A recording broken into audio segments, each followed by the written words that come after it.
Hi there, in this video we are going to get the model here to interact with a type, kind of weaving in, front, back. It's super popular at the moment. Let's look how to do it in Photoshop now.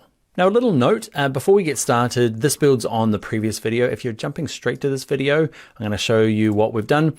Basically what we did was, we took the model, we used the quick selection tool, which is this one here, to make a selection around the model. Then we copied and pasted onto its own layer, all by itself. Okay, you can see here on its own layer. Then we put some type in between the top layer and the bottom layer. And that's where we get started in this tutorial. Now we want to do this and get it to kind of weave in and out. Let's get started. Okay, to get started, open up the file that you were working on earlier. Okay, remember we cut this woman out and we put text behind her. If you didn't do it, okay, and you're just jumping straight to this video, you can open up the exercise file. Okay, it's called Layer Mask 03 and you can just start with my version here. All right, like we did in the last tutorial where we just painted, remember we did the half and half, okay, where it was half new renovation, half old. We're gonna do this exact same thing here. So what we're gonna do is make sure that you've got the model layer selected.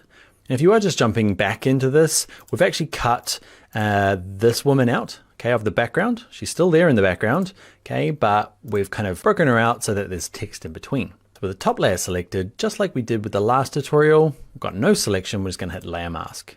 And remember, our layer mask is white, means it's not doing anything at the moment until I paint it with my paintbrush using black. Okay, if it's not black, hit this little icon, click this double arrow to switch it around to make sure black is at the front. Now in terms of brush sizes, it doesn't really matter in this case. It's pretty forgiving. So any old size-ish, anything around 50 or 60. Hardness, it doesn't really matter. I'm gonna have mine up reasonably high. Because what you'll see is, watch this, I'm gonna paint across there, and across there, and across there. So what I'm doing though, it looks perfect, right? You're like, oh, how did that happen? It's because once we turn the bottom layer off, you'll see, and the text layer, basically I just cut a big hole in the leg. I didn't really care where the edges was because the text is there and then the background fills in that last little gap.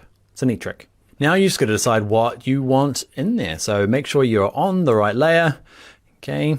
And make sure you're working on the mask, okay? So it's got the little line around the outside, got a black paintbrush and just paint out some bits. Those two little things work for me. If you're working on your own bit of text, okay, you might have put your own name or used your own font. Yours is going to be different from this, so you might have to experiment with what works and what doesn't. I love that we're getting to a stage now in the course where we're starting to kind of, I don't know, double back on some things and add a little bit of extra. Don't want to say the word pizzazz. Pizzazz came into my head. Let's not call it pizzazz. A little bit of magic. Let's call it magic. Like always, I'd love to see what you've done. Okay, if you've got different type, I'd like to see how you've kind of got it interacting. So share it here in the comments or in the project section. Or if you're brave enough, send it up onto Instagram. I am Bring Your Own Laptop. Tag me in it. I'd love to see what you've done. Onwards to the next course.